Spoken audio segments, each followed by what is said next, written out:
haciendo que nos acerquemos a eso que llamamos inteligencia artificial y que ponen a punto tecnologías como es el caso del coche autónomo, que también ha pasado por este ciclo. Hoy vamos a responder a una pregunta. ¿Existen límites para la edición del genoma con la técnica CRISP? Tenemos aquí a Luis Montoliu, investigador del Centro Nacional de Biotecnología del CSIC, que es quien nos responderá a esta pregunta. ¿Qué es CRISP? Porque tenemos un término un poco críptico en el propio título de la conferencia. Ya sabemos que va de edición del genoma. Exactamente, pues es una llave maestra para la biología y la medicina. Se habla de esta técnica como de unas tijeras moleculares para editar de forma sencilla y accesible casi cualquier rincón de nuestro genoma o del genoma de cualquier organismo. Esta herramienta es similar al cortar y pegar de la edición de textos, para que nos hagamos a una idea. Y es tan novedosa y es capaz de hacer tantas cosas de manera sencilla, barata, en fin, él nos lo va a contar, que se habla de que está revolucionando la biología, la biomedicina, la biotecnología. Conoceremos qué aplicaciones biomédicas tendrá. Daremos respuesta también a la pregunta de si podrá utilizarse incluso para manipular la información genética de embriones humanos, si se puede hacer, si se debe hacer. Es un tema que se abre. Les presento a continuación a Luis Montoliu. Él es pionero y promotor en la implantación de estas técnicas CRISP de edición genética en España. Es investigador científico del CSIC en el Centro Nacional de Biotecnología. Desde 1997, en su laboratorio de este centro, investiga en temas básicos, como por ejemplo cómo se organizan los genes en el genoma, y también en líneas aplicadas, con modelos animales para el estudio de enfermedades raras, como es el caso del albinismo. Él se licenció y se doctoró en biología por la Universidad de Barcelona, realizó estancias postdoctorales en Alemania y también en Barcelona. Es miembro del Comité de Dirección del Centro de Investigación Biomédica en Red de Enfermedades Raras, el CIBERER, y profesor honorario de la Universidad Autónoma de Madrid. En 2006 fundó la Sociedad Internacional de Tecnologías Transgénicas, que presidió hasta 2014. Es el presidente actual de la Sociedad Europea de Investigación en Células Pigmentarias. Es miembro del Comité de Ética del CSIC y del Panel de Ética del Consejo Europeo de Investigación en Bruselas. Y le interesa también, además, la formación y la divulgación científica, como ha venido hoy aquí a demostrarnos. Le escuchamos. Muchas gracias Pilar, y muchas gracias a Ibercaja también a la Fundación Social de Ibercaja por esta oportunidad de volver a visitar Zaragoza, que por una razón o por otra siempre es bueno venir a esta ciudad y hablar de un tema que, como les ha dicho Pilar, es un tema, creo yo, muy interesante, que nos ha cambiado la vida a muchos investigadores y que realmente hay un antes y un después, hay una verdadera revolución que está ocurriendo en los laboratorios y que esperamos que más pronto que tarde no solamente ocurra en los laboratorios, sino que ocurra también, por ejemplo, en los hospitales, y que parte de los beneficios esperados que le presumimos a esta técnica pues nos llegue en forma de nuevos sistemas terapéuticos para mejorar nuestra salud y para intentar desarrollar nuevas estrategias para curar nuestras enfermedades.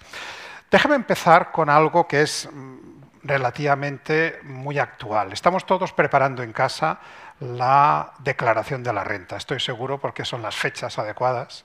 Y bueno, lo que tiene que hacer cualquier gobierno es decidir dónde invierte el dinero de nuestros impuestos. Entonces, les propongo una pregunta.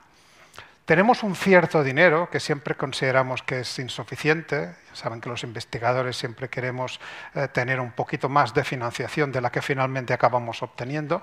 Pero imagínense que esa cantidad de dinero que está ahí preparada, podemos destinarla a su izquierda a intentar entender cómo las bacterias se defienden de los virus que las infectan. Y uno puede pensar, ¿y esto para qué sirve? Pero bueno, imagínate que nos interesa entender por qué las bacterias son capaces de defenderse de los virus. A la derecha, podemos invertir nuestro dinero en intentar desarrollar una nueva terapia para el tratamiento de la diabetes. Esto lo entendemos todos, porque quien más, quien menos tiene un familiar o tiene un amigo, tiene alguien conocido que padece diabetes y que está sometido pues, a un tratamiento, con la hormona insulina. Fíjense que lo que está a la izquierda, lo que queremos es aumentar el conocimiento de la naturaleza. No esperamos encontrar nada, mientras que lo que está a la derecha es una aplicación. Esto es la tan manida diversidad de investigación entre investigación básica e investigación aplicada. Si nos preguntáramos así en general dónde pondríamos nuestro dinero, estoy seguro que muchos de ustedes pondrían el dinero a la derecha. Vamos a desarrollar una nueva terapia para mejorar el tratamiento de la diabetes, porque pensarían que esto de intentar entender por qué las bacterias se defienden de los virus, pues podría ser más o menos curioso, pero no tendría mucha más trascendencia. Y nos equivocaríamos todos. Nos equivocaríamos todos porque en realidad, si hubiéramos invertido el dinero en intentar entender cómo las bacterias se defienden de estos virus que las acechan, no solamente habríamos acabado o presumiblemente acabaremos desarrollando tratamientos contra la diabetes, sino probablemente contra todas o la gran mayoría de enfermedades de base genética. Con lo cual, en definitiva, les vengo a hablar de bacterias yo. Yo soy un genetista que ha trabajado a lo largo de su vida en diferentes organismos. He trabajado en plantas, me desarrollé, hice mi tesis en plantas transgénicas, las primeras plantas transgénicas que hicimos en este país, pero luego yo salté al mundo de los animales, a modelos animales, animales de enfermedad. Nunca he trabajado con bacterias. Y sin embargo, gracias a las bacterias, ahora tengo unas herramientas de las cuales hace apenas 5 años no había ni oído hablar de ellas. Les presento estas herramientas que nos han dado como un regalo las bacterias, que tienen un nombre imposible que se llama CRISPR, pero que la primera vez que uno lo oye dice, ¿y esto para qué será? ¿Para qué será? ¿Y esto qué querrá decir? Pero lo primero que tenemos que decir es que esta revolución basada en estas herramientas CRISPR, que, repito, vienen de las bacterias, tiene un origen español. Tiene un origen español porque es debido precisamente a este investigador. Este investigador es el microbiólogo Francisco Juan Martínez Mojica, de la Universidad de Alicante. Francis Mojica, que es como quiere que se le llame, y como lo llamamos los amigos y conocidos, llevaba muchísimos años trabajando en estos temas. Él es como un microbiólogo, se preguntaba pues una serie de cuestiones para intentar entender pues, su entorno, la naturaleza. Por ejemplo, intentaba entender cómo había unos microorganismos capaces de sobrevivir a un ambiente tan áspero o un ambiente tan extremo como son, por ejemplo, las salinas de Santa Pola. Todo el mundo entendemos que en ausencia de una nevera, uno de los métodos de preservar cualquier alimento para que no se nos eche a perder, para que no se nos pudra, esto todo el mundo lo sabe, es la salazón. Ponemos la carne en salazón, ponemos el pescado en salazón, ponemos el bacalao, el arenque o el mismo jamón serrano curtido. Evidentemente con la sal pues no hay bacteria que crezca y esto nos permite mantenerlo fuera de la nevera y consumirlo cuando nosotros lo necesitemos. Y esto es así para la gran mayoría de bacterias, pero resulta que hay unos pocos microorganismos que les encanta vivir en las zonas saladas. Y son precisamente los que viven en estas salinas de esta zona de Santa Pola, cerca de Alicante. Fíjense que son los responsables del color rosado. Si alguna vez ustedes han visitado unas salinas, se habrán dado cuenta de que tiene un color rosado. El color rosado no es que esté teñida el agua, es el color debido precisamente a esos microorganismos que viven en esas salinas. Pues bien, en el año 93 Fíjense, hace nada menos que 25 años, les he dicho que yo las descubrí hace 5 años, pero Francis Mojica ya llevaba trabajando en ellas nada menos que 25 años. Durante más de 20 años, este investigador español ha estado trabajando en este tema y gracias a sus investigaciones hoy puede estar aquí hablando de ellas. Pero durante más de 20 años ha estado trabajando fuera de los focos y fuera de la atención de medios, de investigadores y de muchos otros colaboradores. Él lo primero que hizo hace 25 años fue, cuando no se sabe nada de un microorganismo, de una especie que uno quiere estudiar, pues los genetistas, ¿qué es lo que hacemos? Pues intentamos leer su código genético, intentamos leer su genoma. Y eso exactamente fue lo que empezó a hacer Francis Mojica. Y cuando empezó a leer el genoma, se dio cuenta de que paulatinamente se encontraba con la misma secuencia. Acuérdense que en nuestro genoma y en el genoma de las bacterias, en el genoma de las plantas, en el genoma de cualquier ser vivo, todos estos genomas están formados por sucesivas cadenas de letras en las cuales se alterna la A, la T, la G y la C. La A siempre se empareja con la T. Y la G siempre se empareja con la C. Muy sencillo. Son 4 letras que se van sucediendo y que forman pues, la totalidad de un genoma. Por ejemplo, nosotros, cualquiera de nosotros en esta sala, tiene 3.000 millones de letras. Esto es exactamente el tamaño de nuestro genoma. Las bacterias suelen tener un tamaño muchísimo más modesto. Con apenas 3 millones de letras, 1000 veces menos, se contentan. Pues bien, cuando Francis empezó a leer esas secuencias de estas bacterias, se encontró con una determinada secuencia cortita que se la iba encontrando repetidamente, espaciada regularmente. Aquí está representada por estos rombos. Estos rombos viene a ser esta misma secuencia que nos la vamos encontrando repetidas veces y que está espaciando, está separando otras secuencias que cada una de ellas es hija de su padre y de su madre. Cada una de ellas tiene un color distinto. No sabemos para qué sirve. Bueno, entonces él las describió, se dio cuenta que no era el primero en describirlas, se dio cuenta que había otros investigadores que la habían descrito unos 5 años antes, pero se dio cuenta que lo que él había encontrado en estos microorganismos que viven en las salinas de Santa Pola también estaba en las bacterias que causan la tuberculosis o en las bacterias que viven en nuestro intestino. Entonces él se dio cuenta de que algo que está presente en microorganismos tan distantes, tan diversos, tiene que ser necesariamente importante. Tiene que ser algo que sea funcionalmente relevante. Esto quiere decir, tiene que servir para algo, si no, ¿cómo una organización tan pautada se iba a preservar en microorganismos tan distintos? Durante un buen tiempo, los investigadores como Francis, durante más de 10 años, se dedicaron a contabilizar estas repeticiones. ¿Por qué les servía? Porque, por ejemplo, no todas las cepas de bacterias son igual de patógenas. Y sabían, esta cepa que causa tuberculosis tiene 57 repeticiones y esta que no la causa, que no es peligrosa, tiene apenas 33. Y los investigadores se contentaban sabiendo el número de rombos que tenía cada uno de estos genomas. Pero claro, cada uno de ellos intentaba darle un nombre distinto a estas repeticiones y ahí por ahí a finales del 2001 Francis Mojica, una de las primeras contribuciones que hizo al campo fue vamos a ver si nos ponemos de acuerdo, porque si no estamos hablando todos de estos rombos, pero cada uno lo estamos nombrando de una forma distinta y no nos vamos a poner de acuerdo. Y fue él a quien se le ocurrió esta palabra que está en boca de todo el mundo, se la imaginó una persona en Alicante, Francis Mojica.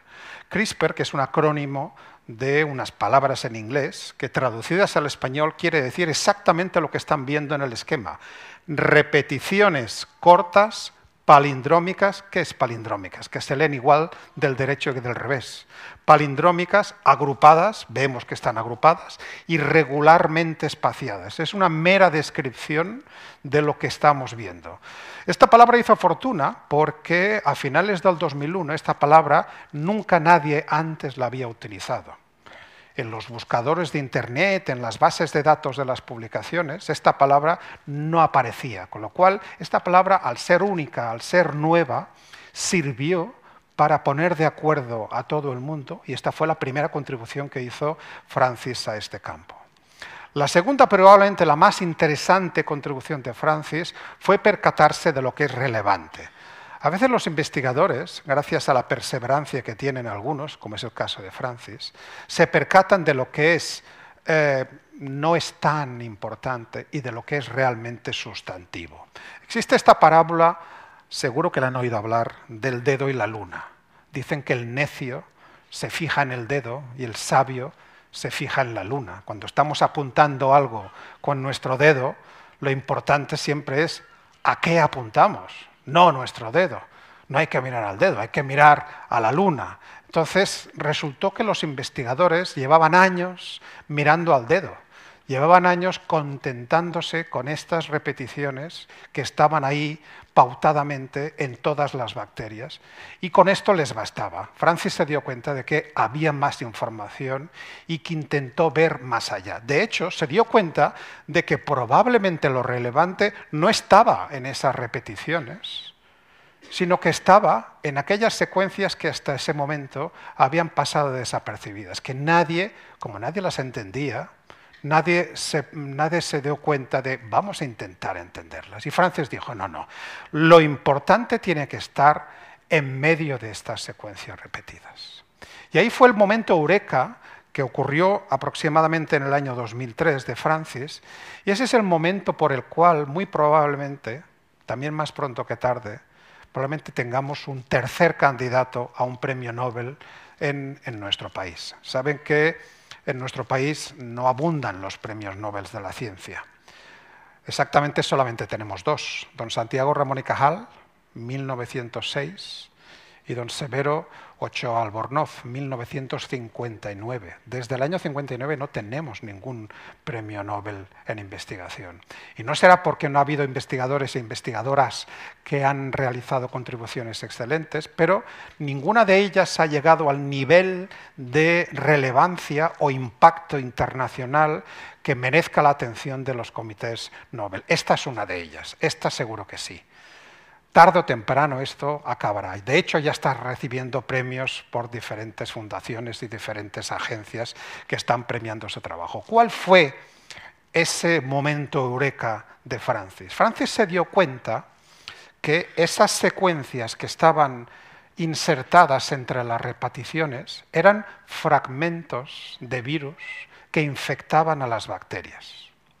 Pero se dio cuenta de algo mucho más importante, que cuando esto ocurría, las bacterias que contenían ese fragmento de un determinado virus ya nunca más podían ser infectadas por ese mismo virus. Con lo cual había descubierto, sin darse cuenta, había descubierto un sistema de defensa, un sistema inmunológico de las bacterias. Tratamos siempre a las bacterias con desdén. Viven en las salinas, viven en el suelo, están en nuestro intestino y nos creemos nosotros, los organismos más evolucionados, pues mucho más complejos. Pues fíjense que el sistema de defensa que han desarrollado las bacterias desde hace literalmente miles de millones de años, nosotros apenas llevamos un par de millones de años sobre la Tierra, pero las bacterias llevan más de 3.000 millones de años viviendo. Fíjense el tiempo que han tenido para desarrollar sistemas, para adaptarse y para zafarse de las infecciones de los virus. Cuando a nosotros no queremos estar infectados, por ejemplo, por el virus del sarampión, pues nos vacunamos y al vacunarnos pues no desarrollamos el sarampión. Pero nuestros hijos no adquieren de nosotros esa defensa al virus del sarampión. Si queremos que nuestros hijos no cojan el sarampión, ¿qué es lo que tenemos que hacer? Pues sin dudarlo, vacunarlos de nuevo también. Pero fíjese qué es lo que hacen las bacterias. Las bacterias aprenden a defenderse de un virus porque capturan un fragmento de su genoma, como diciendo, me he quedado con tu cara. Me he quedado con tu cara y ya nunca más me vas a volver a infectar. No solamente a mí, sino a ninguna de mis descendientes. Porque ese fragmento del virus lo incorporan en su genoma y lo pasan a partir de ese momento a su descendencia. Eso no lo podemos hacer nosotros. Con lo cual el sistema inmune que descubrió Francis es un sistema inmune absolutamente maravilloso y probablemente lejos o además de esas aplicaciones de las cuales voy a hablar el resto de la charla, la belleza de aportar ese conocimiento, el descubrir algo que no sabíamos, es lo que justifica precisamente el premio Nobel que probablemente en algún momento le caerá. Fíjense que Francis no descubrió la utilización de este sistema inmune como una herramienta de edición. Esto vino después. Pero sin las investigaciones de Francis, nadie de los investigadores que vino después de Francis hubiera sido capaz de llegar a estas mismas conclusiones. Eso es, de nuevo, volvemos al dinero de nuestros impuestos. Si invertimos en conocimiento, en algún momento ese conocimiento va a poder ser leído por otros investigadores desde otro punto de vista, y se les va a abrir la lucecita y se les va a ocurrir aplicar ese conocimiento en algo que si no hubiera ese conocimiento no hubieran podido desarrollar. Esta es mi propuesta de los 12 investigadores que han contribuido de forma significativa al desarrollo de estas herramientas. Como todo en ciencia hoy en día, es difícil encontrar contribuciones unipersonales, siempre son contribuciones colaborativas.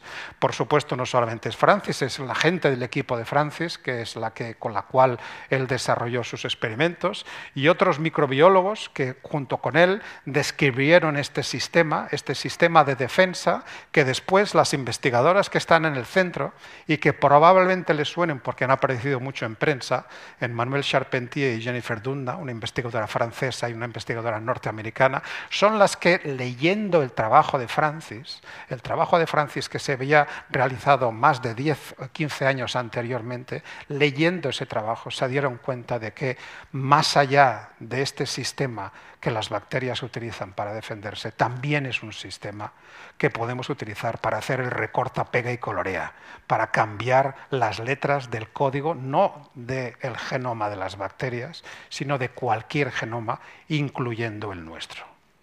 Volvamos a los genomas. Los genomas, lo que tenemos nosotros en los núcleos de nuestras células, la base genética por la cual todos funcionamos, están constituidos por estas series de letras, las A, la T, la G y la C. Fíjense que hay dos cadenas, una es complementaria a la otra, y siempre que tenemos una C, frente tenemos una G. Siempre que tenemos una A, enfrente tenemos una T.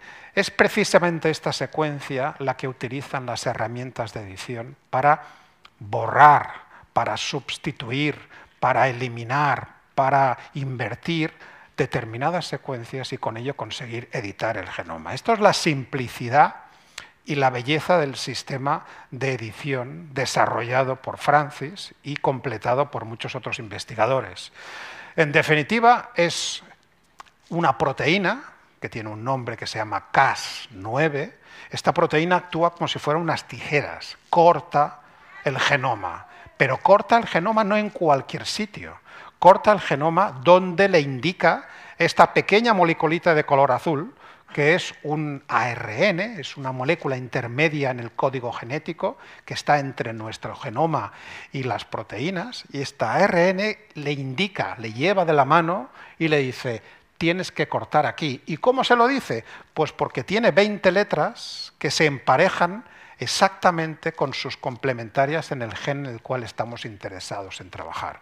Muy sencillo. Esto es lo que las bacterias utilizan para atacar y para destruir el genoma del virus que las ataca, pero es lo mismo que ahora nosotros podemos utilizar para editar, para cambiar las secuencias de nuestros genes. En definitiva, estas herramientas lo que hacen es cortar el ADN. Por eso se llaman, y muchas veces lo habrán leído en la prensa, tijeras moleculares. Y claro, uno se preguntará, ¿y cuál es el chiste de tener toda esta gran cantidad de aplicaciones si apenas lo que hacemos es cortar el ADN? ¿Cómo se explica que cortando el ADN con unas tijeras acabemos desarrollando aplicaciones que tengan que ver con la salud y con la corrección de nuestras mutaciones, de nuestras alteraciones en el gen y con las posibles aplicaciones en biología, en biomedicina, en biotecnología?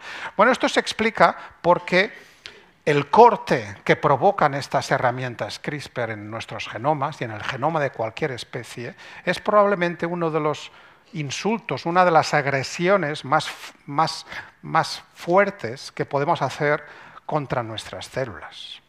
Claro, si cortamos uno de nuestros cromosomas, hay un fragmento que se puede quedar desperdigado y la próxima vez que la célula se divida, ese fragmento no pasará a las células hijas. Por lo tanto, la célula tiene muchísimo interés en descubrir rápidamente dónde se producen estos cortes y en repararlos, en restaurar la continuidad física del cromosoma lo antes posible. Esto lo saben hacer todas nuestras células desde hace muchísimos años. Esto es un sistema que tenemos equipado, es como un sistema de seguridad, un sistema de supervisión que constantemente en los sistemas de reparación están patrullando nuestro genoma y cada vez que se encuentran un corte lo intentan reparar. Lo pueden reparar por la vía de la izquierda o por la vía de la derecha. Fíjense, la vía de la izquierda es la que yo llamo la vía de la cremallera, la vía del velcro. Todo el mundo sabemos lo que es un velcro, lo que es una cremallera, en la cual básicamente pues, ponemos en contraposición pues, dos tiras o las dos partes de una cremallera hasta que las logramos unir. ¿Cómo logramos formar una cierta similitud para que nos acabe cayendo una A delante de una T y una G delante de una C? Pues el sistema no lo sabe. ¿Y qué es lo que hace? Pues al azar empieza a meter letras y a quitar letras. Y como quita y mete letras al azar, llega a poner As delante de Ts y esto es suficiente para que se enganche un poquitito y una vez se ha enganchado, se rellena la cicatriz. Y hemos solucionado lo que queríamos.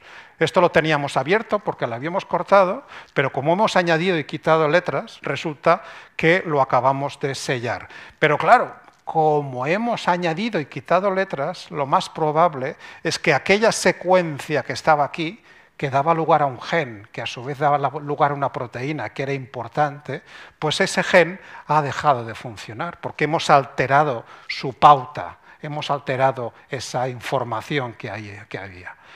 Pero fíjense que para nosotros, a nivel biológico, nunca antes había sido tan fácil para nosotros inactivar un gen de cualquier organismo. Porque fíjense que lo único que hemos hecho ha sido dirigir estas tijeras al gen que nosotros queremos investigar.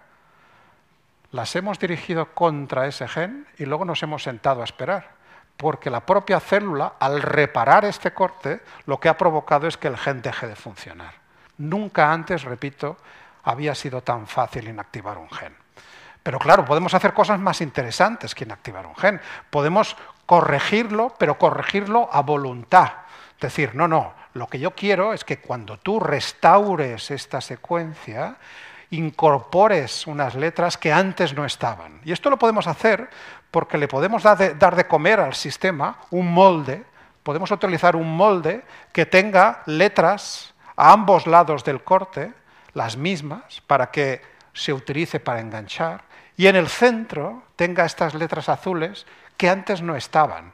Y que gracias a que esta pequeña molécula se utiliza como molde, ahora se pueden incorporar en el genoma final. Claro, esto nos sirve para dos cosas. Nos sirve tanto para introducir una mutación exactamente en el mismo sitio en el cual hemos diagnosticado que ese paciente tiene esa alteración genética y reproducirlo esto en el laboratorio, lo cual es muy interesante para entender cuál es la causa de la enfermedad asociada a esa mutación, pero también se puede hacer lo contrario. Si sabemos que aquí hay una mutación original, le podemos dar la secuencia correcta y lo que hacemos es editar el genoma y restituir esa secuencia y corregirla. Con lo cual, fíjense que con las herramientas CRISPR lo que podemos hacer hoy en día, y esto en apenas los últimos 5 años, que es cuando se han desarrollado, podemos cambiar un gen, lo podemos corregir, lo podemos editar, lo podemos eliminar, lo podemos añadir, lo podemos marcar, lo cual quiere decir que son una verdadera revolución en biología. Voy repitiendo constantemente la terminología de edición. Pilar se ha referido a ella en la introducción de la charla. Y claro, cuando hablamos de edición, a todo el mundo se nos viene a la cabeza la edición con un programa de procesamiento de textos. Todo el mundo en algún momento hemos tenido que escribir un texto en un ordenador o en el mismo móvil. Y como siempre escribimos rápido, pues nos equivocamos. Y cuando nos equivocamos, pues inconscientemente cogemos el ratón o el dedo en la pantalla del teléfono y resaltamos la palabra que está equivocada, eliminamos el carácter que no tiene que estar ahí porque es un error gramatical o porque se nos ha colado y ponemos el carácter correcto. Y ya nos quedamos tranquilos porque hemos solucionado ese problema. Eso es la edición del día a día, esto es lo que hace cada día Pilar cuando prepara sus artículos en prensa, pues es lo mismo que podemos hacer ahora nosotros directamente con el material genético. Esto era algo que no podíamos hacer. Y para ello voy a utilizar unas frases que van a contener errores para que vean la facilidad con la cual podemos aplicar estas tecnologías para corregir y para dotar de significado a frases que aparentemente pues no lo tienen porque se nos han colado errores. Por ejemplo, empezamos con una frase que evidentemente pues no tiene demasiado sentido, pero uno está aquí escribiendo y dice, madre mía, pues hemos puesto una frase que evidentemente la tenemos que solucionar. ¿Cómo lo podemos solucionar esta frase? Bueno, se nos puede ocurrir, bueno, aquí deberíamos poner otra palabra. Por ejemplo, podríamos poner esta palabra. Si ponemos esta palabra, de repente la frase ya cobra sentido. Hemos editado esa palabra, hemos editado esa frase y hemos corregido. Exactamente lo mismo a nivel molecular es lo que podemos hacer nosotros con los genes. Y podemos hacer cosas mucho más sutiles, no solamente insertar palabras, sino corregir algunas que, por alguna razón, o se nos ha colado un error gramatical o estaban mal escritas. Por ejemplo, esta frase ya tiene mucho más sentido, pero desgraciadamente tiene un error gramatical. Si se fijan, se darán cuenta que una de las palabras está mal escrita, con lo cual hay que localizar la letra que está mal, hay que intentar sustituirla por la correspondiente que es capaz de ahora sí de dotar de sentido a la frase. De nuevo, esto a nivel molecular es lo que nosotros somos capaces hoy en día de hacer en el laboratorio y esperamos ser capaces en algún momento en la clínica para corregir estos errores en los que están asociados a enfermedades. ¿Qué tipo de enfermedades trabajamos nosotros? Nosotros trabajamos con enfermedades raras en el sentido de que son poco frecuentes, que afectan a menos de una de cada 2000 personas. Y hay muchísimas de ellas, hay más de 7000.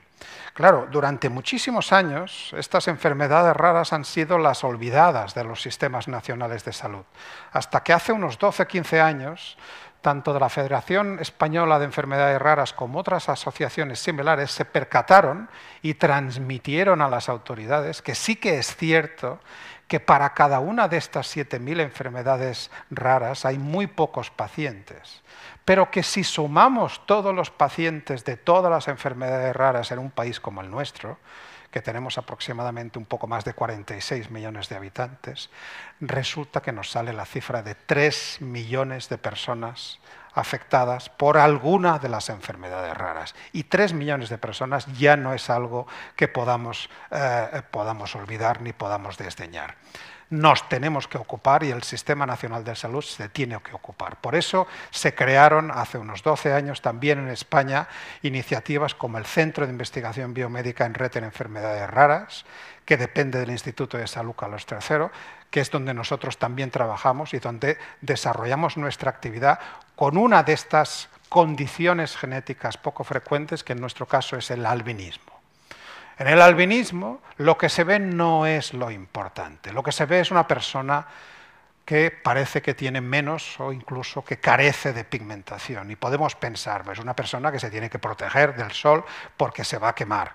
Cierto, es una persona que se tiene que llevar probablemente gafas oscuras porque le va a deslumbrar la luz del sol a la luz directa. También cierto, pero lo que no dice esta fotografía, y hasta que uno no lo conoce, no sabe cuál es lo realmente relevante en el albinismo, es que son personas con una severa discapacidad visual. Y es esto lo que estudiamos nosotros. Son personas que frecuentemente tienen una agudeza visual inferior al 10%.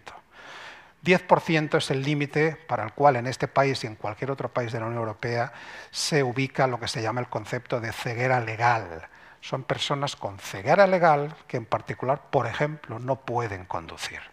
¿Cómo de mal ve una persona que ve mal? Pues esto es muy difícil de explicar, porque ¿cómo no ve una persona ciega, pues todo el mundo lo podemos saber. Cerramos los ojos y ya somos todos ciegos. Pero ¿cómo de mal ve una persona que ve mal? Hay muchísimas alteraciones en los ojos de las personas con albinismo que se pueden de alguna manera representar con las imágenes que uno es capaz de obtener con una cámara fotográfica de última generación, con millones de píxeles a la derecha, y la misma imagen tomada con una cámara fotográfica pues de las que compramos en un bazar y que tienen muchísima menos calidad, con poco contraste, pixeladas, con poca resolución. A esto me estoy refiriendo cuando decimos que son personas que tienen una discapacidad visual. Nosotros llevamos muchos años trabajando en albinismo, tantos como 25, tantos como Francis Mojica trabajando con CRISPR. De hecho, los dos somos del mismo año e hicimos más o menos las mismas cosas en diferentes sitios, pero en los mismos años. Nosotros llevamos trabajando en albinismo y generando modelos animales para estudiar. Fíjense que nosotros en ratones, que aparentemente son tan distintos a nosotros, bueno, solamente en apariencia, porque en cuanto a la genética, en cuanto a los genes, son muy similares. Y por eso, cuando alteramos en ratones los mismos genes que están alterados en humanos, somos capaces de desarrollar modelos para estudiar los mismos tipos de albinismo que ocurren también en nosotros. A lo largo de los años hemos generado un montón de diferentes modelos en los cuales hemos estado variando la actividad de los genes y hemos estado preguntándonos qué es lo que podíamos hacer para no solamente restaurar la pigmentación, sino lo que es más relevante, restaurar la visión. Y entre los modelos que hemos generado, por ejemplo, esto los generamos hace 12 años, esto parecen dos ratones que parecen idénticos. Los dos aparentemente siguen teniendo albinismo, los dos tienen esa falta de pigmentación, pero resulta que el de la izquierda, yo les puedo decir que tiene un grado de visión mucho más elevado que su compañero de la derecha. El de la izquierda tiene una modificación genética que le permite producir una molécula que descubrimos y que está en la síntesis del pigmento que tenemos nosotros, que llamamos melanina, y que gracias a la presencia de esta molécula, que se llama L-Dopa, somos capaces de desarrollar adecuadamente nuestro ojo, nuestro sistema de visión. Con este trabajo lo que descubrimos y lo que demostramos era que lo importante en el albinismo no era el pigmento, la falta o presencia de pigmento, sino la falta o presencia de esta molécula que se necesita para fabricar el pigmento, pero que tiene otras utilidades. Por ejemplo, hacer que nuestro sistema visual, que nuestro ojo, se desarrolle adecuadamente. Esto lo hemos hecho a lo largo de los años con diferentes tecnologías, que como no conocíamos ninguna más, nos parecían estupendas, nos parecían exquisitas.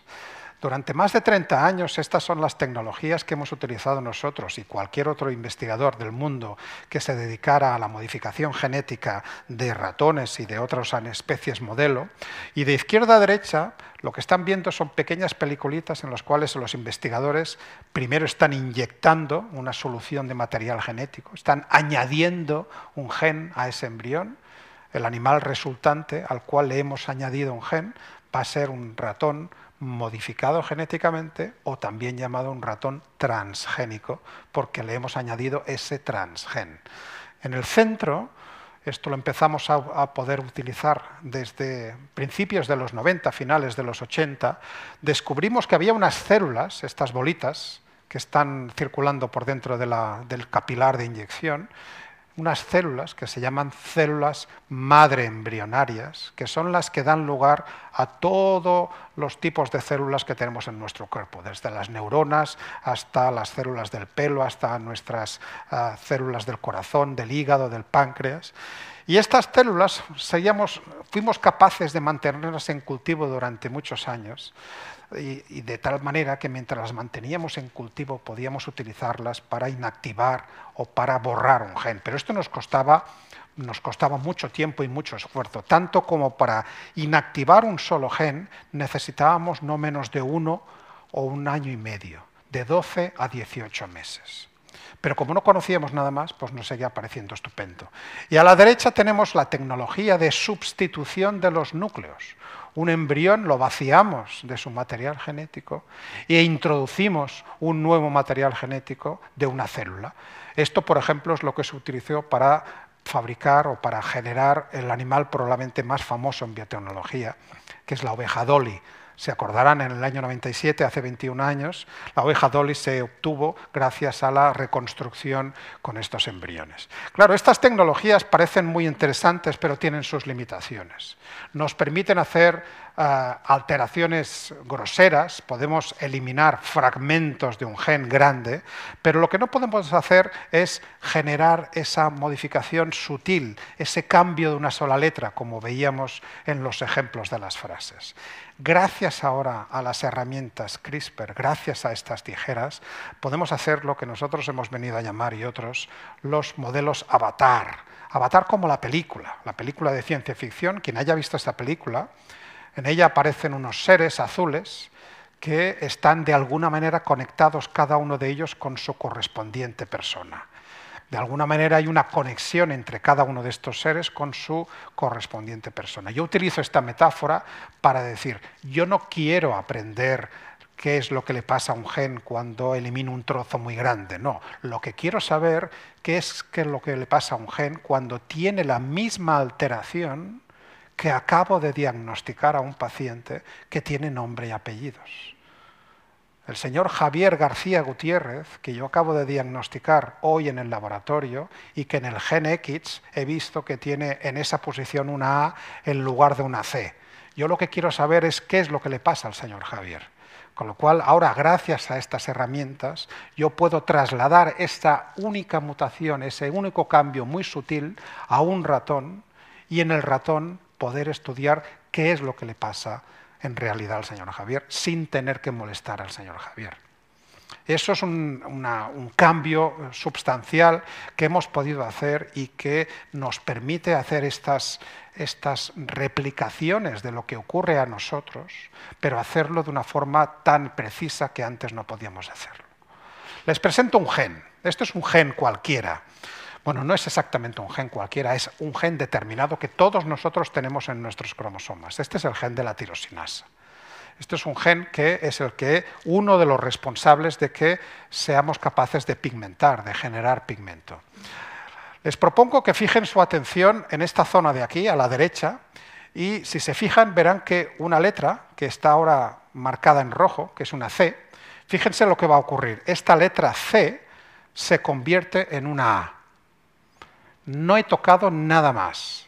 Recuerdo, 3.000 millones de letras es lo que tenemos nosotros en nuestras células.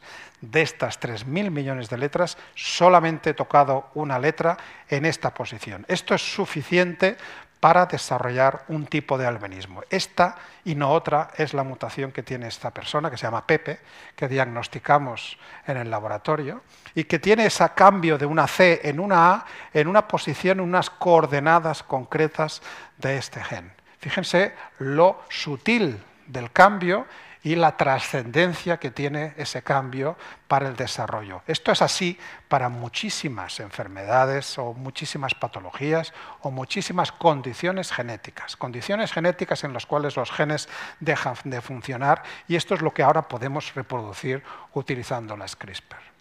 Pero no solamente podemos reproducir cuando cambiamos una letra, sino cuando la eliminamos.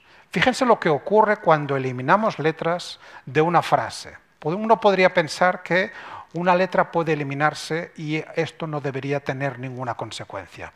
Vamos a repasar esta frase. Esta frase es el río Ebro que pasa por Zaragoza. Fíjense qué es lo que pasa si eliminamos la letra I. La letra I de la palabra río, si la eliminamos y queremos mantener la pauta que tienen todas las palabras y los espacios que hay entre todas las palabras, acuérdense, tenemos que mantener la continuidad del cromosoma, porque si no se nos pierde un trozo del cromosoma. Si lo que queremos es mantenerlo, tenemos que mover todas las letras para engancharlos.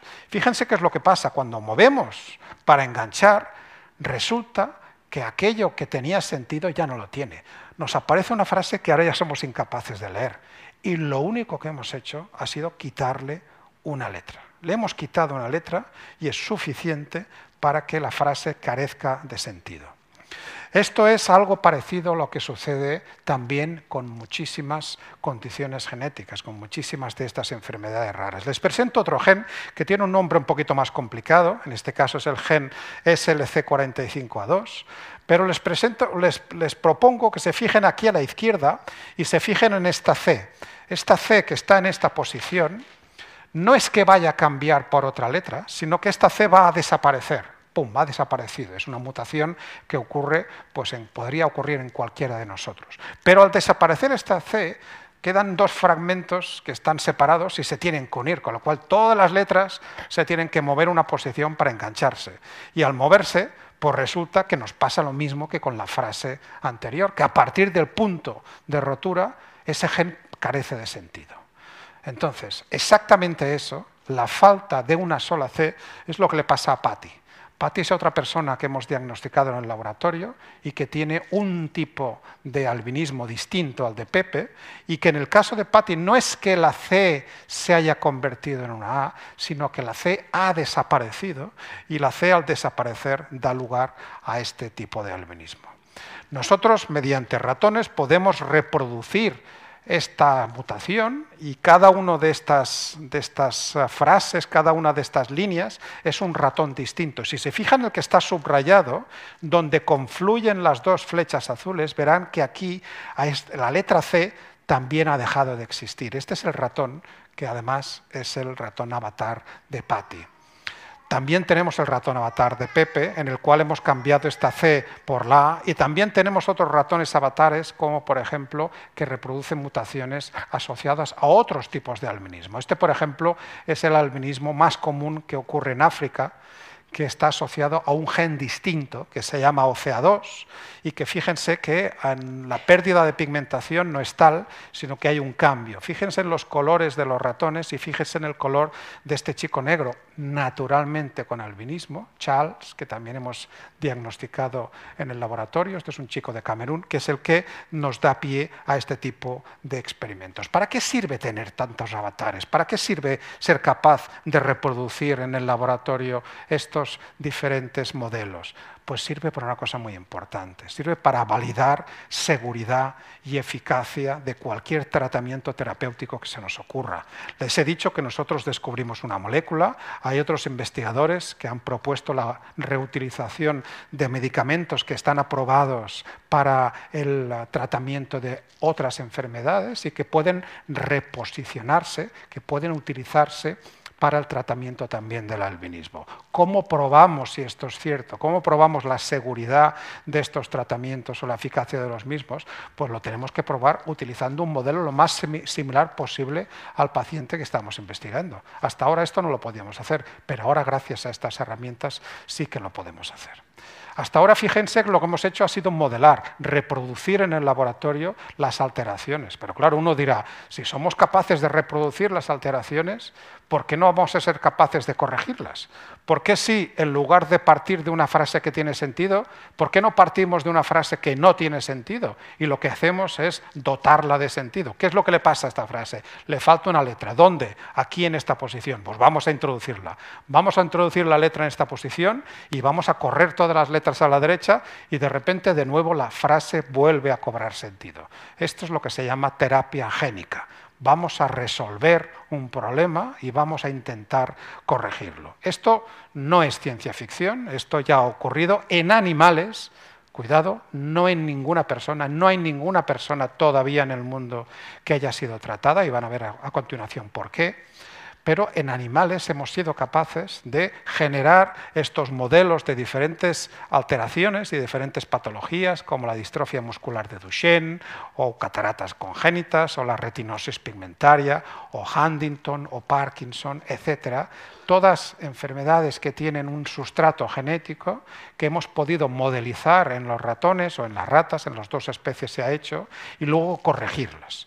¿Cómo las hemos corregido? ¿Cómo hemos llevado estas tijeras a la célula en cuestión, que tiene que ser la que tiene que corregirse? Pues utilizamos virus.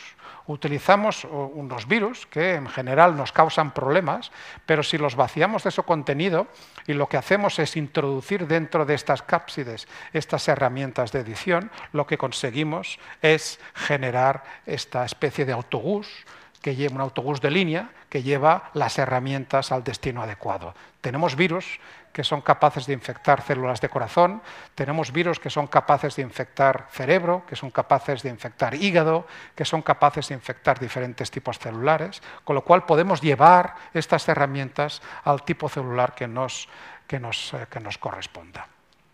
Pregunta: ¿por qué esto no está disponible en el Hospital Miguel Servet o en La Paz de Madrid? ¿Por qué no vamos al hospital y digo, a ver, ¿dónde está la cola para apuntarme, para que a mí me pinchen una de estas herramientas y me corrijan esta mutación? ¿Por qué esto no está ocurriendo? Pues porque todavía no controlamos el sistema y hay que ser prudentes y cautelosos. Toda la precisión, toda la extraordinaria eficacia que tienen estas tijeras a la hora de cortar en el sitio adecuado, desgraciadamente no lo tienen las herramientas de corrección, de reparación que actúan a continuación. Y además estas herramientas de reparación no tienen memoria.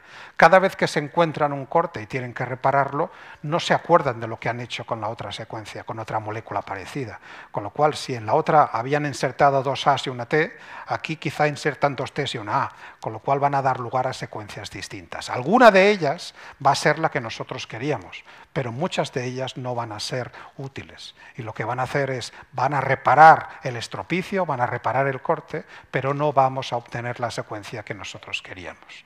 Todo lo que nosotros sabemos con las CRISPR que son capaces de cortar, todavía lo ignoramos, y esto es lo que tenemos que seguir investigando, para que los sistemas de reparación sean igual de eficaces que las CRISPR. Esto, en el ejemplo de las frases, nosotros sabemos de dónde partimos y sabemos dónde queremos llegar, y esto es lo que nos gustaría que ocurriera en la mayoría de los casos. Pero esto lo vamos a encontrar, en el mejor de los casos, además de otras correcciones intermedias en las cuales el sistema ha intentado corregir, pero no ha logrado retornar el sentido a la frase. Fíjense que esto, convertido a la realidad en células humanas, a pesar de que se ve muy pequeñito, cada una de estas líneas es una secuencia humana de una célula humana, y lo que queríamos es cambiar esta G por una T. Y efectivamente lo conseguimos en una buena cantidad de células, pero fíjense que en otras muchas células tenemos la inserción de otras letras que nosotros no queríamos, pero que el sistema de reparación nos las incluye. Esto tiene que ver con beneficio-riesgo.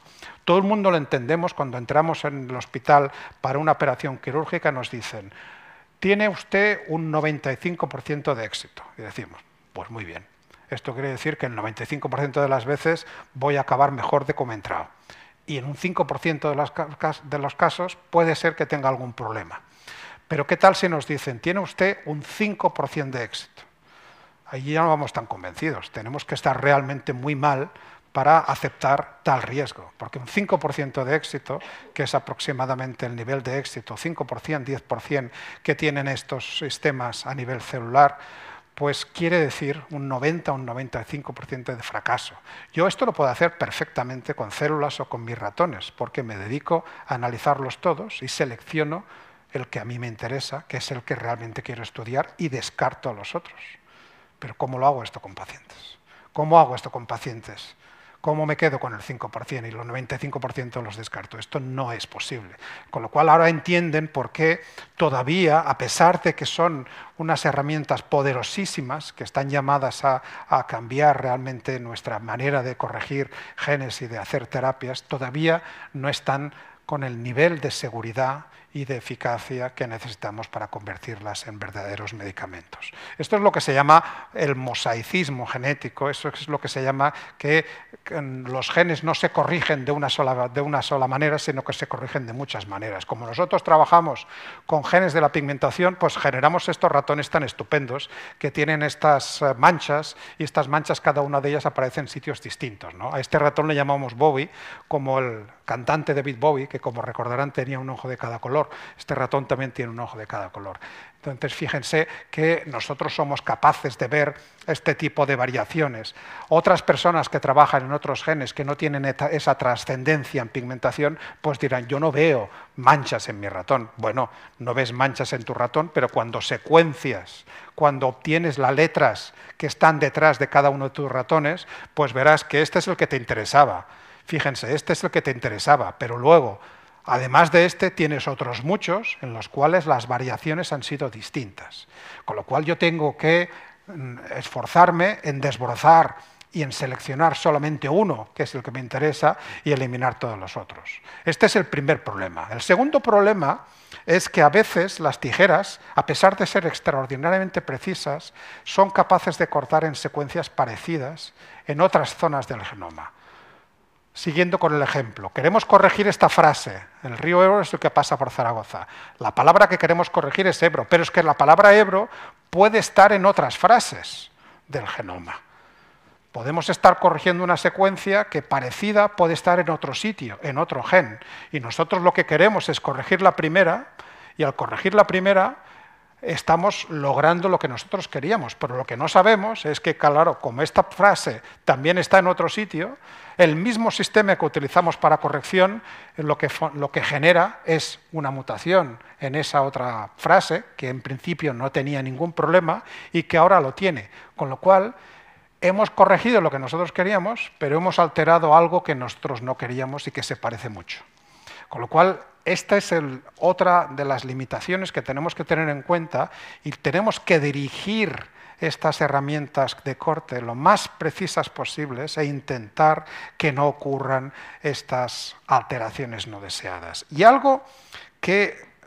Este es el segundo problema. Y el tercer problema que lo acabamos de descubrir en enero, esto es rapidísimo. Si me hubieran invitado antes de Navidad, de hecho estuve aquí en Navidad, antes de Navidad en Zaragoza, y no hablé de lo que les voy a hablar a continuación, porque un investigador norteamericano se le ha ocurrido un experimento que una vez te lo cuentan, dices, ¿y esto por qué no se me ocurrió a mí?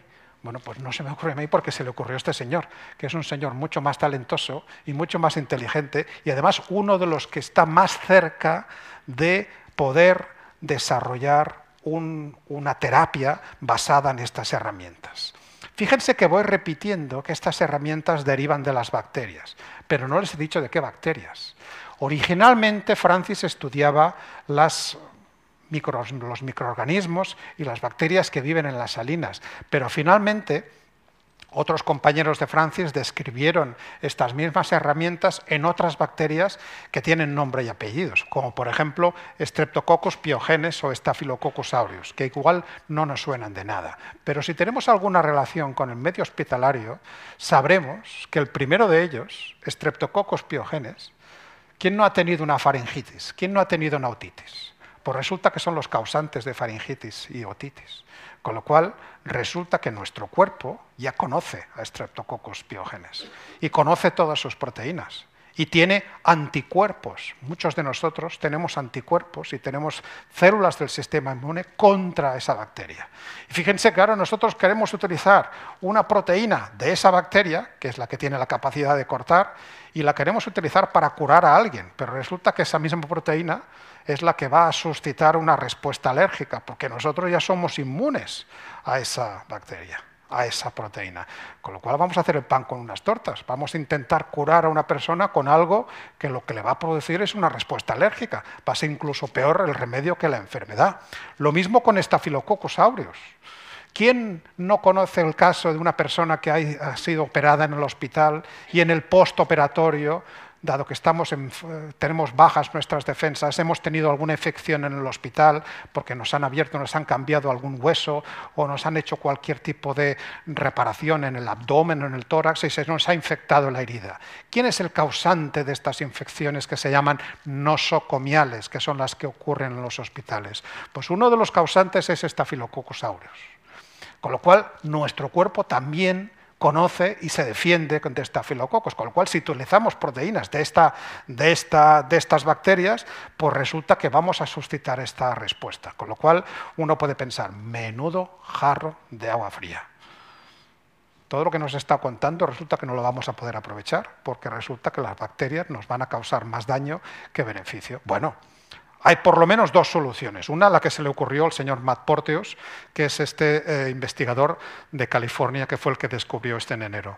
Él dijo, vamos a ver, llevamos años trabajando con trasplantes. Hay muchas personas trasplantadas que viven el resto de su día con el sistema inmune suprimido, con drogas inmunosupresoras, para que no haya tanto rechazo, con lo cual sabemos controlar la respuesta inmune. Pero es que además podemos hacer cosas más interesantes.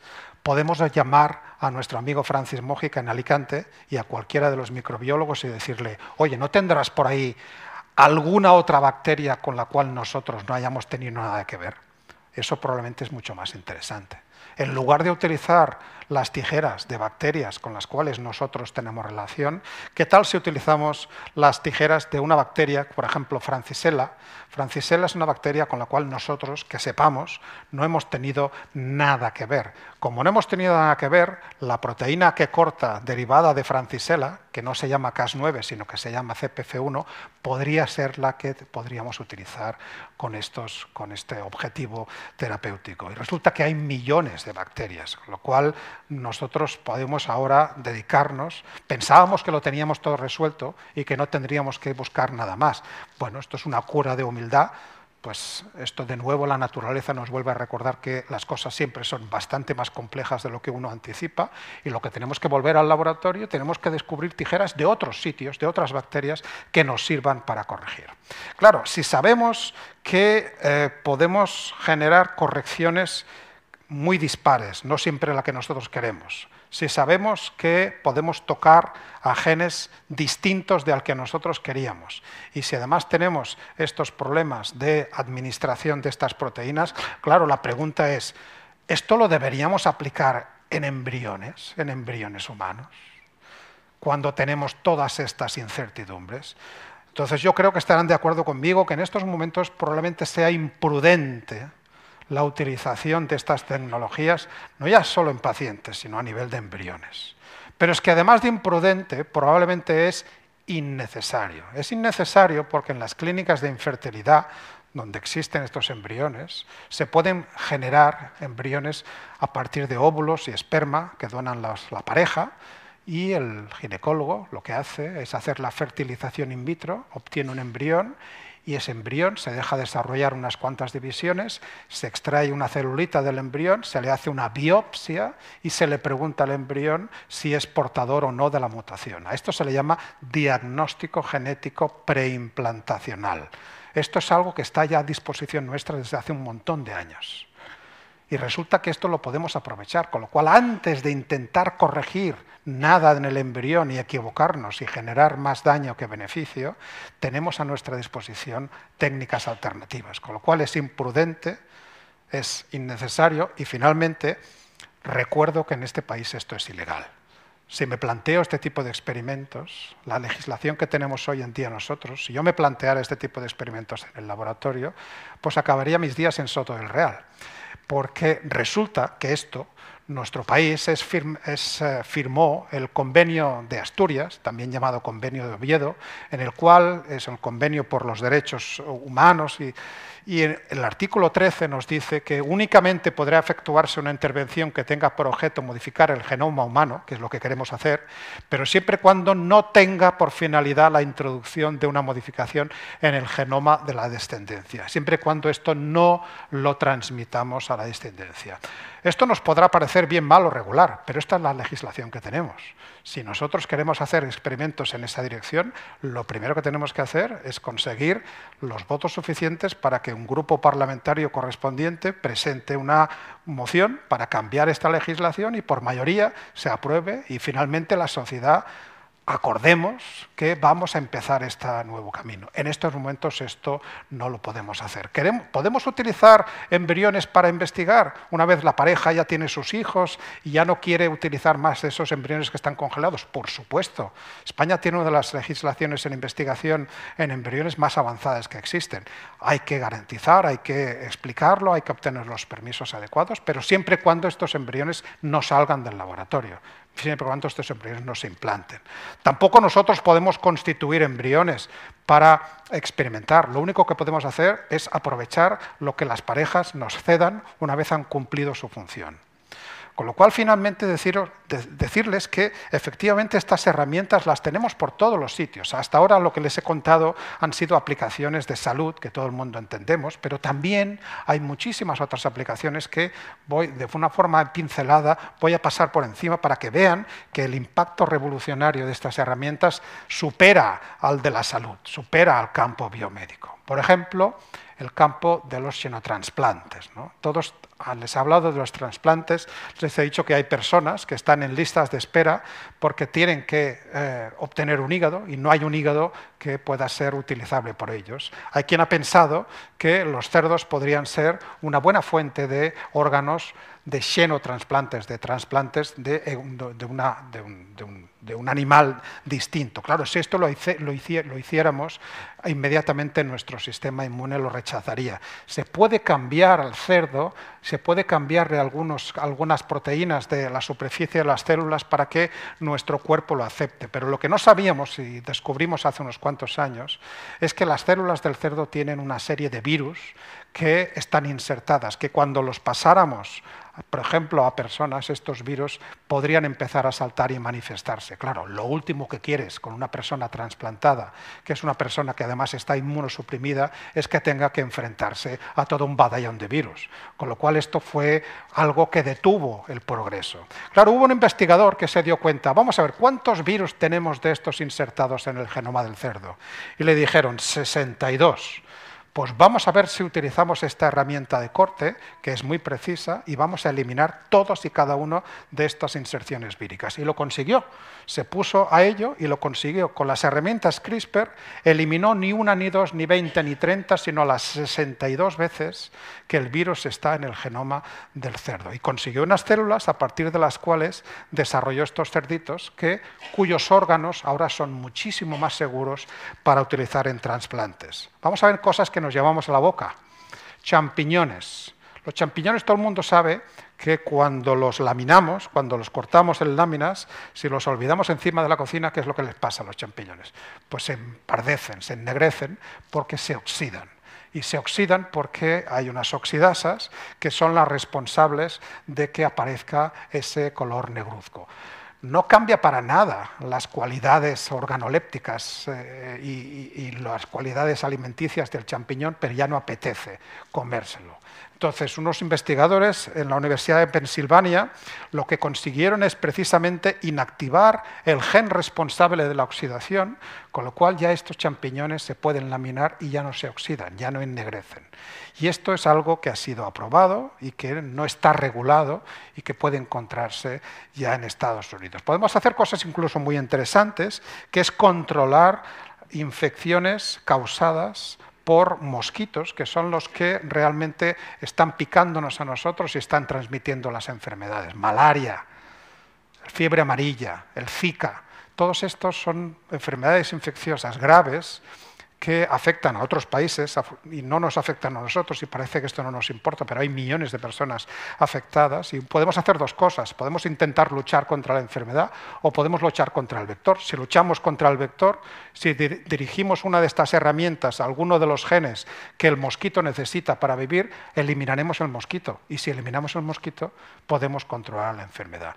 Y algo que tiene que ver con, y esto es mi último ejemplo, algo que tiene que ver con la agricultura y con la ganadería, que ha sido durante muchísimos años, ha sido el trabajo de muchos mejoradores genéticos, ¿no? Tenemos un paisano que tiene una vaca que tiene una altísima producción de leche a la izquierda, pero resulta que esta alta producción de leche viaja al lado de una mayor sensibilidad a desarrollar infecciones en las ubres, por ejemplo mastitis, que es una infección muy común en las vacas, con lo cual muchas de las veces no puede aprovechar la leche porque resulta que la vaca, que produce tan buena y tanta leche, resulta que la vaca tiene esa infección. Resulta que el vecino de al lado tiene otra vaca que no produce ni mucho menos la misma cantidad ni la misma calidad de la leche, pero resulta que esa vaca es resistente a mastitis. Entonces se encuentran en el bar del pueblo y dicen, vamos a ver, vamos a cruzar en nuestras vacas y lo que vamos a encontrar aquí va a ser una vaca superlativa, la vaca esta que va a tener una alta producción de leche y una resistencia a la enfermedad. Bueno, esto solamente ocurre en sueños, porque precisamente sabemos que cuando combinamos dos organismos o cuando se generan de cualquier generación, hay una especie de... se barajan los genes, se reparten los genes y no obtenemos ni las características iniciales ni las que queríamos. Y en realidad, lo mejor de los casos, lo que tenemos es una vaca que tiene una producción intermedia de leche y una producción y una resistencia intermedia, con lo cual ni una cosa ni la otra. Entonces, bueno, pues lo que hacen los mejoradores, dicen, bueno, nos hemos acercado a lo que queríamos, vamos a volver a cruzar esta vaca con la vaca a la cual nosotros queríamos referirnos y vamos a hacerlo otra vez, vamos a hacerlo otra vez, vamos a hacerlo otra vez. Y así van pasando generaciones y al cabo de decenas, si no centenares de años, conseguimos tener variedades distintas, con lo cual esto es muy laborioso y muy costoso. ¿Cómo podemos hacer estos experimentos de una forma más interesante? A alguien se le ocurrió que si somos capaces de modificar genéticamente los animales, podemos insertarle a la vaca que le falta esa resistencia, insertarle el gen que le da, que le confiere la resistencia a la vaca. Pero eso sabemos que es muy poco productivo. La transgénesis al azar, que eran estas tecnologías que utilizábamos nosotros durante más de 30 años, que no somos capaces de controlar, frecuentemente acaban con vacas que ni una cosa ni la otra, que no tienen esa resistencia a la enfermedad como nosotros quisiéramos. Pero lo que nos tenemos que preguntar es que igual no tenemos que cambiar el gen porque, en definitiva, esta vaca tiene unas variantes que están también de forma distinta presentes en la vaca. Con lo cual, fíjense, esta vaca, ¿por qué es sensible a la enfermedad? Porque teniendo el mismo gen, tiene una variante distinta del gen. Y ahora lo único que tenemos que hacer es utilizar esta herramienta de recorta, pega y colorea para cambiar las letras de ese gen, para conseguir que este gen, que no es capaz de conferir esa resistencia, lo tenga. Con lo cual, fíjense que podemos aplicar una estrategia de herramientas CRISPR para de una forma mucho más concreta poder hacer limpiamente ese cambio. Esto tampoco es ciencia ficción y esto es algo que está ocurriendo en otros países. Este ejemplo me gusta utilizarlo porque también da idea de la democratización y de la universalización de estas tecnologías. Frecuentemente uno echa mano de ejemplos que ocurren en Nueva York, en Londres, en San Diego, en Boston. Este es un ejemplo de Montevideo, de Uruguay. Unos investigadores de Uruguay que lo que hicieron fue intentar entender por qué cómo tienen estos dos tipos de razas ovinas. Por un lado, las que generan mucha lana de buena calidad y carne de baja calidad, y las que generan carne de gran calidad pero poca lana o lana de baja calidad. ¿Por qué esta oveja de la raza Texel es tan musculosa? Bueno, es musculosa porque de forma natural tiene una mutación en un gen que se llama mioestatina, que cuando está mutado, este es como el freno para el desarrollo de fibras musculares, y si eliminamos el freno, esta oveja genera más fibras musculares, que es lo que nos comemos. Con lo cual esta oveja acaba teniendo más músculo y por eso es mucho más apetitosa. Quien está interesado en consumir estos corderos adultos de músculo, de carne, pues tienen esta mutación. A la merina no tiene esta mutación, con lo cual tiene una gran cantidad de lana, pero no tiene la misma calidad de carne. ¿Qué es lo que se les ocurrió a estos investigadores? Se les ocurrió, ¿qué tal si introducimos esta misma mutación en la merina? Con lo cual tendremos una oveja que nos va a dar carne y lana a la vez. Y dicho y hecho, se pusieron a hacerlo con las herramientas CRISPR, y aquí tienen un corderito en el cual, fíjense, esta es la merina sin modificar, y esta es la merina modificada, que fíjense los cuartos traseros, que ya son mucho más musculosos. Fíjense la gran cantidad de aplicaciones y la revolución que nos están haciendo estas herramientas. Voy a acabar enseñándoles esta peliculita. Esta película, mírenle durante unos segundos, es una yegua que está galopando. Son 5 fotogramas. No es una película cualquiera, es de las primeras películas que se grabaron en la historia de la cinematografía y se grabaron en Estados Unidos. Y el objetivo de esta película era demostrar que cuando un caballo está al galope, hay un momento en el cual las 4 patas están suspendidas en el aire. Y gracias a estos fotogramas se pudo comprobar que esto era así. Claro, ¿qué es una película? Una película es una sucesión de imágenes que está en movimiento. ¿Y qué es la información de imágenes? ¿Cómo tenemos la información de imágenes dentro de una memoria, dentro de nuestro teléfono? Bueno, pues sabemos que informáticamente esto está codificado por ceros y unos. Es una información, ceros y unos, que es la que nos da lugar a dónde está el píxel, el puntito y qué nivel de gris. Imagínense ahora que nosotros lo que hacemos es codificar esa información utilizando material genético. El material genético tiene 4 letras, ya no tiene 2, tiene 4, G-A-T-C, con lo cual nosotros podemos utilizar estas letras para codificar cada punto de estos y para poner qué gris tiene cada uno de estos puntos.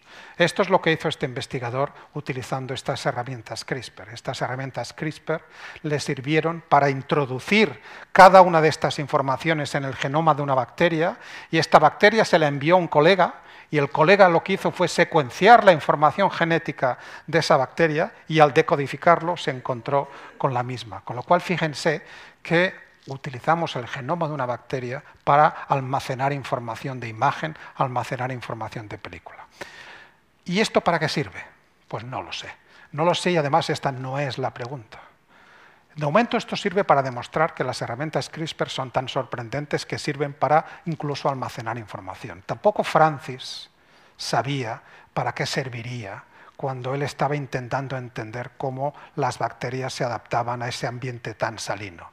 Y fíjense que gracias a que una persona como Francis empezó a estudiar y dedicó el resto de su vida a intentar entender estas bacterias, ahora nosotros podemos aprovecharlas 25 años después y podemos desarrollar aplicaciones que pueden cambiar no solamente la biología y la biotecnología, sino la biomedicina, nuestra vida. Pueden generar aplicaciones que puedan ser terapéuticas para corregir enfermedades. Bueno, yo soy el que explico todas estas historias, pero gracias a que tengo un equipo detrás que son los responsables de los experimentos, algunos de los que les he mostrado, y siempre digo que quien esté más interesado en aprender algo más de estas herramientas y quiera entender más detalles, pues simplemente lo que tiene que hacer es visitar esta página web en la cual intentamos mantener información al día de lo que va ocurriendo. No hace falta que la copien, simplemente acordarse del centro en el cual trabajo yo, Centro Nacional de Biotecnología, CNB,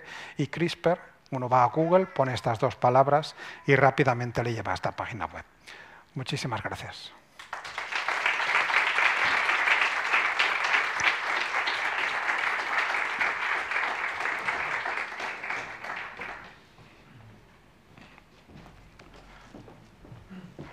Si tienen alguna pregunta, encantado de responderla.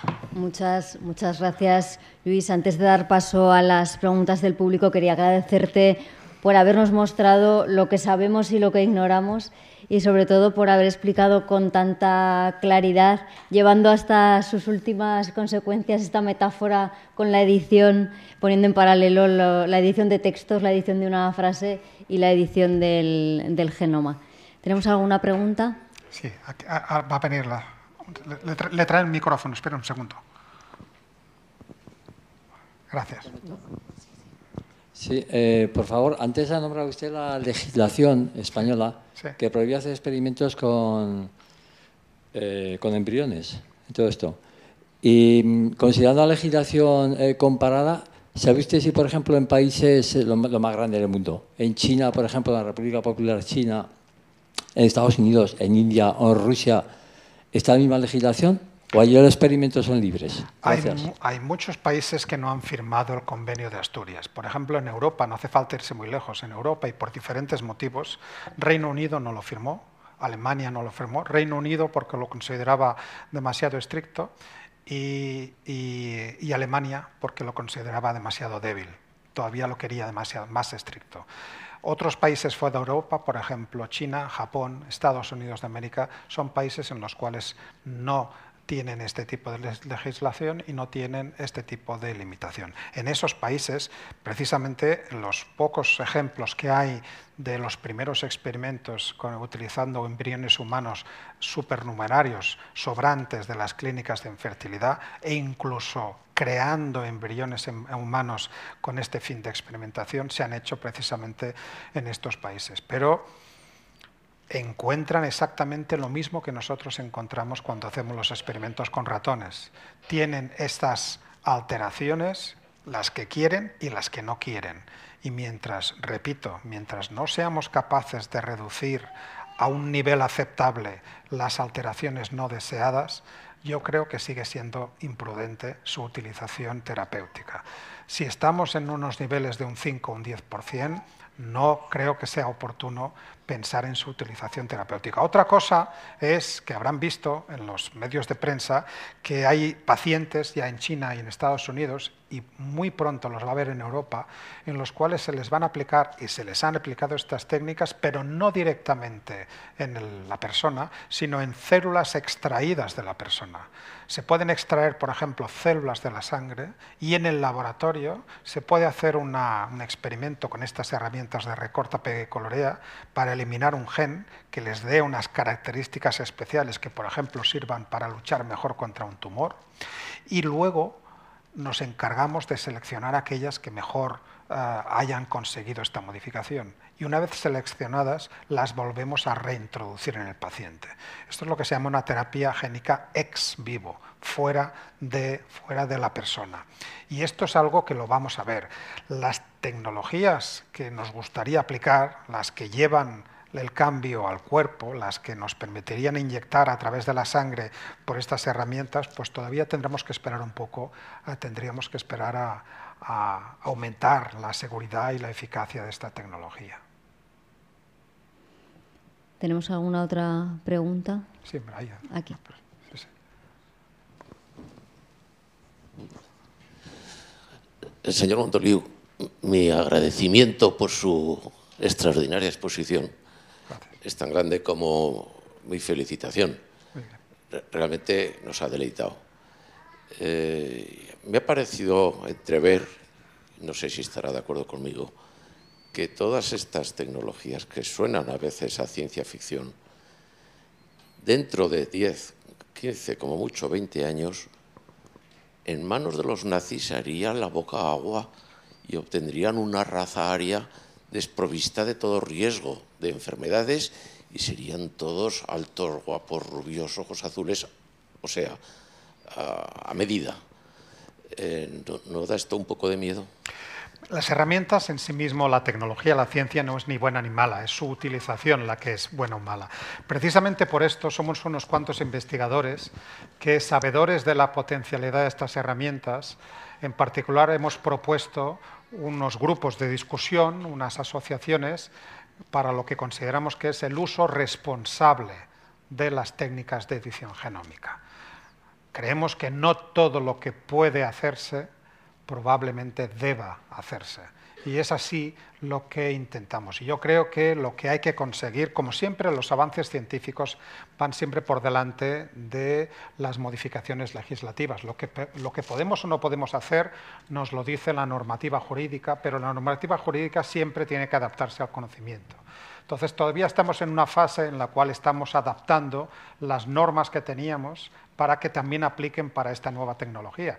Claro, las leyes no podían prever que tendríamos esta tecnología que apenas llevan 5 años, con lo cual tenemos que adaptar la tecnología. Y una vez, la legislación, una vez hayamos adaptado la legislación, pues evidentemente, ¿habrá alguien que querrá saltarse la ley? Pues claro que sí. Todos sabemos que hay que pararse en un semáforo en rojo, pero hay quien se lo salta. Lo que pasa es que el que se lo salta sabe que si le pillan, le van a crujir y le van a quitar los puntos y le van a poner una multa y probablemente si causa algún accidente con víctimas mortales va a acabar en la cárcel. Con lo cual yo creo que lo que nos tenemos que preocupar es de generar un entorno jurídico que se acomode a nuestro conocimiento actual de las leyes y intentar transmitir a todas las personas que pueden utilizar estas tecnologías lo que yo le llamo el uso ético, el uso responsable de las mismas. ¿Tendríamos tiempo para alguna pregunta más? Aquí tenemos... Sí, aquí. ¿Puedes llegar? Gracias.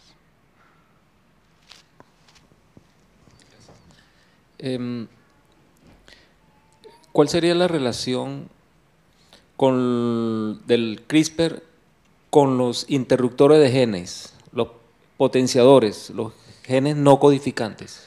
Eso es lo que hacemos nosotros en el laboratorio.